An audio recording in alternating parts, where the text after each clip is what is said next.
I'm just gonna drill my wall, pero nag-highlight pa rin ako. Ashley, ano na?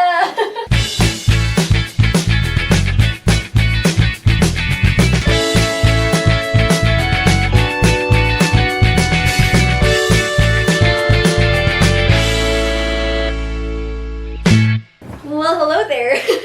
Today we will be tackling a part of the condo that I really didn't get to talk about that much because I thought it wouldn't be practical anymore to fix it. But then, I realized that it's still practical for me na ayusin siya because of some couple of reasons. And number one, it could be an additional storage space for me if naayos ko siya. And number two, I love taking long showers at the end of the day. Like, feeling ko, this is somehow still a space for me where I could relax, even if it's just small. There's nothing crazy about it. I do skincare here.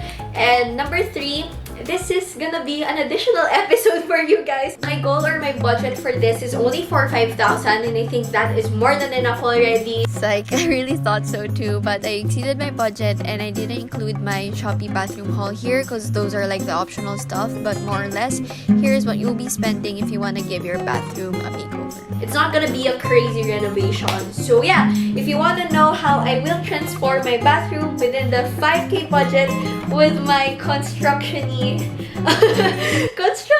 gonna put a term carpenter kind of outfit with the whole overalls, then just please keep on watching. Ladies and gentlemen, Maxwell Landry and the Ceramics. Oh baby, please you make your dough and you roll out the crust. While we're walking on the ladders, I'm my butter, yeah, the two. You mix the berries and the sugar into a pot. Don't you worry, baby, I got sugar for you. You just believe me, it'll turn out fine when we're making blackberry pie.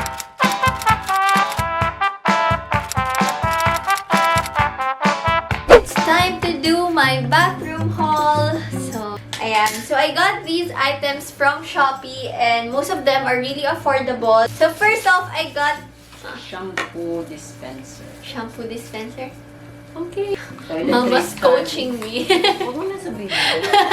I got this because it looks similar dun sa Aesop. So, parang ang classy niya lang tignan. So, it looks nice, diba? Parang hack yan. Affordable. Pero parang it makes a huge difference sa bathroom mo pag may mga ganito ka. Kasi ang linis lang nila tignan. Diba, ma?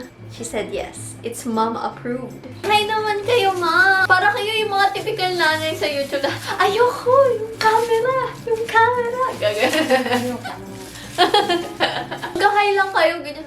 Ay. And then, I also got this trash can and parang dalawa yung compartment niya, which is nice kasi you could like segregate dun sa biodegradable versus non-biodegradable. And I got my hamper rin sa Shopee. Ooh. It just says laundry. And then, meron siyang parang net here para nadadala mo siya anywhere. Here are the stars of the show. I got these organizers from Shopee. And I must say na ito yung pinaka-affordable na nakita ko na plain. Because usually, yung mga organizers sa Shopee, ganito yung material niya. Parang canvas. Tapos usually may designs. There are actually 3 kinds. May small, may medium, and then may large. Yung medium, 175 pesos lang siya. I got a lot already for organization purposes. But I also got this one. Parang yung grid basket. Ito, dito ko ilalagay yung parang mga skincare na lagi kong ginagamit para hindi ko na sila kinukuha dito palagi.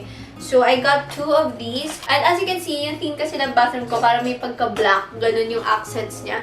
Matte black. I got this planter from Vesta Studio. Thank you so much, Vina. Sobrang perfect siya sa bathroom ko. And you guys already saw this from my appliances haul, but I got my skincare fridge or mini fridge. Actually, hindi na to pang skincare, you guys. May nagtatanong sa akin, pwede ba nila ilagay yung mga food nila. And then I also got some towels from Shopee. Mura lang neto, guys. But these ones, and these are not so bad kasi okay naman yung quality niya. It serves its purpose. And, ayun, 99 pesos each lang to. I also got a bathrobe. Para tigisa kami ng ate ko. Ayan, I got 2. Pero ito guys, hindi siya ganun ka-super kapal. Pero kasi ito yung pinaka-affordable na nakita ko. Sometimes I like to use bathrobe lang, kaya bumili na lang rin ako. Yeah, that's about it for my bathroom haul. Now it is time to organize. It's time to organize all of it. Alright, so these are all the products that I have to organize. Actually guys, hindi ko to binili lahat. Almost siguro 98% neto are given by brands, which I'm really, really grateful for. But at the same time, eto, hindi naman ako nag-hoard. I instantly give all the extras to my family. Pero nasakto ngayon, may mga bagong dating. So I'm gonna organize them by kind. But at the same time, I won't store them all in here. Because most of them will go to my family or ibibigay ko sa iba. Alright, so here are all the products. I actually organized them by kind already. But for satisfaction purposes, I know you guys love it. Parang pag magulo, tapos biglang aayusin. I did this pile. So, by the way, I'm gonna categorize them according to kind. Like, for example, body care, hair care, others, and stuff. And by the way, ito yung temporary storage ko for my makeup kasi ginagawa na rin yung vanity table ko. And so, yeah, let's organize these babies now.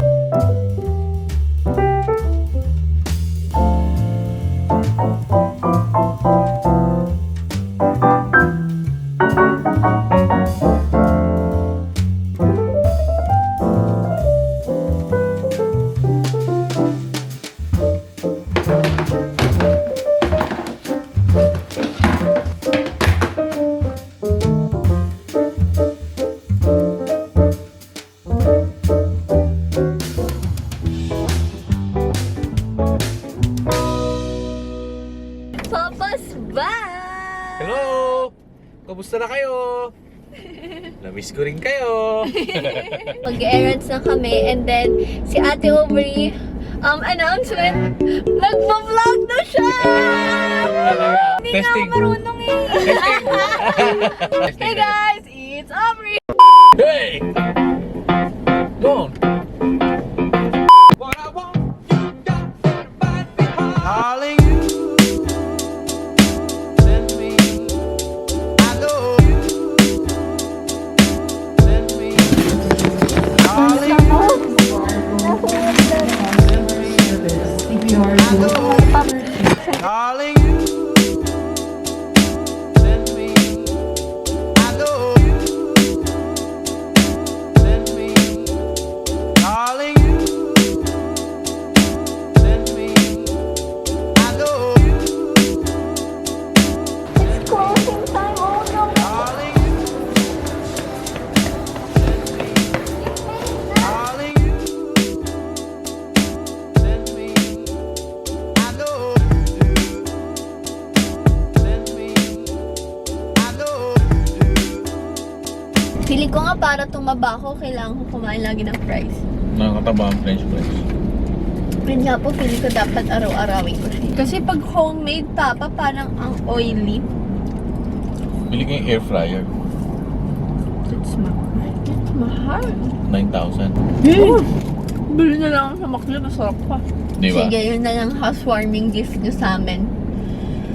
Hindi maganda yun?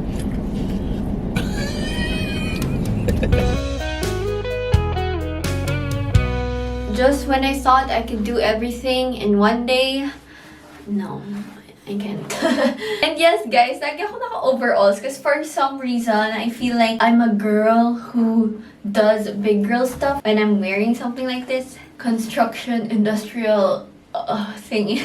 Anyway, I'm gonna do some big girl stuff today. I'm gonna drill, oh my gosh. Di ko na siya nasabay last time kasi may mga binili pa ako sa hardware, so... This hair is so freaking annoying. I'm just gonna drill my wall, pero nag-highlight pa rin ako. Ashley, ano na? I mean, a little glow while fixing my bathroom wouldn't hurt, right? Anyway, so this is Welcome to the Forest. Ay, nawala. But anyway, this shampoo rack looks gross right now kasi nangangalawang na siya. Actually, ito lang yung nakuha ko sa mismong unit na to kasi super bare siya. Tapos parang may nakasabit lang na ganito dito. I stayed here for already a year and nangalawang na siya.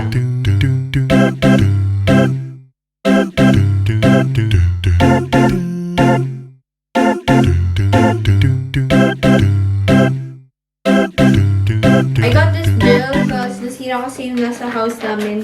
Yay! Unboxing!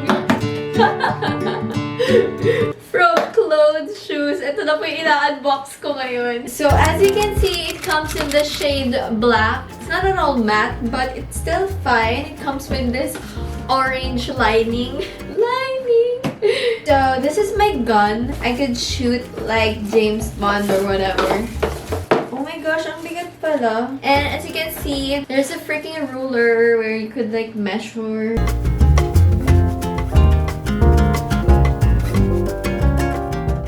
I'm scared.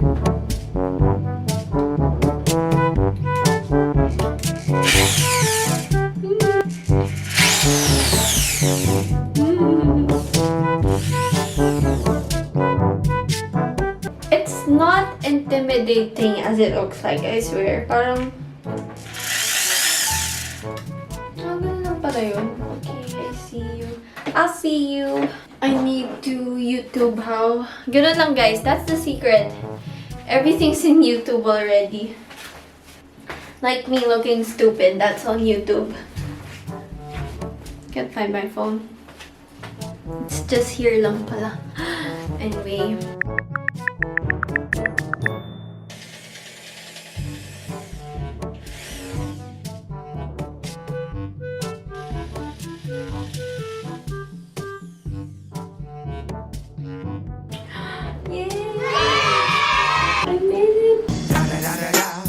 It's the one and only Digo Double G. As you can see, I successfully made a hole on this part.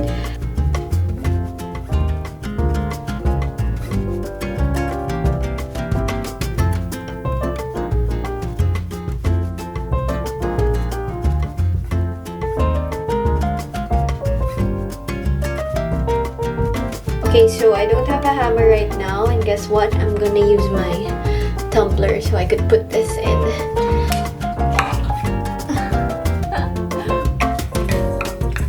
Oh no, no, it bends. And you guys, I got this baby right here for only 450 pesos. If you're like an adult and you buy stuff like these, you know that this one is hella affordable. And it pretty much works. I only got this from Shopee and nasa 450 pesos lang siya.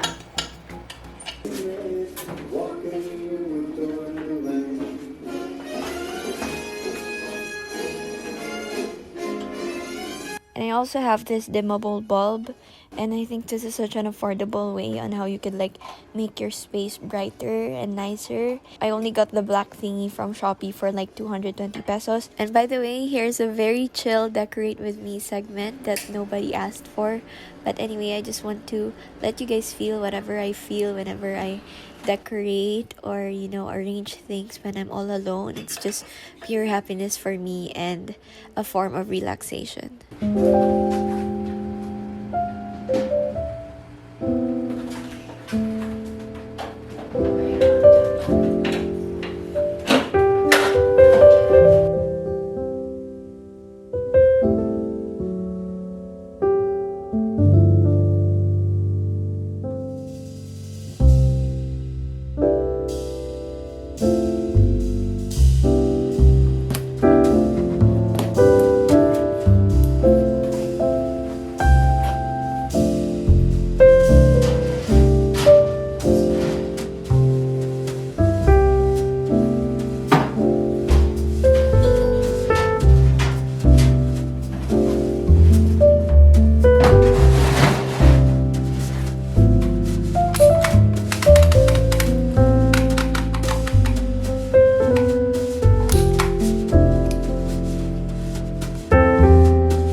this planter. It's so nice. I'm gonna put it somewhere here. But this one is from Vesta Studio. And then I got this hanging pot from Plant Direction. And I just replaced this metal thingy into black. I got this one naman from Shopee. I'll be linking it below. If you watch my second episode, you guys know kung saan ko kinuha yung mga plants ko. So I'm gonna add this bathroom para maging parang feeling hotel lang siya. I don't know if it's a good thing if I put it in there kasi parang ang kalat na tignan. Tissue paper right here. I use this for my kitchen. Like, what is it doing here all this time? I'm gonna get rid of this. What do you guys think? Comment below if I should like keep the bathrooms in there. Yeah, that wraps up my bathroom makeover. I hope you guys like it even if it's just the semi-final outcome. And actually, I have a lot of things to add. Like for example, my toothbrush dispenser, some candles, some picture frame and all. Actually, I was thinking of delaying this video because gusto ko talaga kompleto sana yung mga gamit ko for this. But then I realized that's actually better for you guys to wait for the official condo tour. So please stay tuned for that. I know that the theme of the bathroom is quite different from the rest of the condo. Like, iba yung vibe niya. And I did that on purpose because I think this would work best for my budget and also my situation right now because I can't really do anything about, you know, changing the tiles and everything else. So, eto na yun. So yeah, that's about it. I hope you guys enjoyed watching this video and I hope to see you on my next one. Bye! Listen to my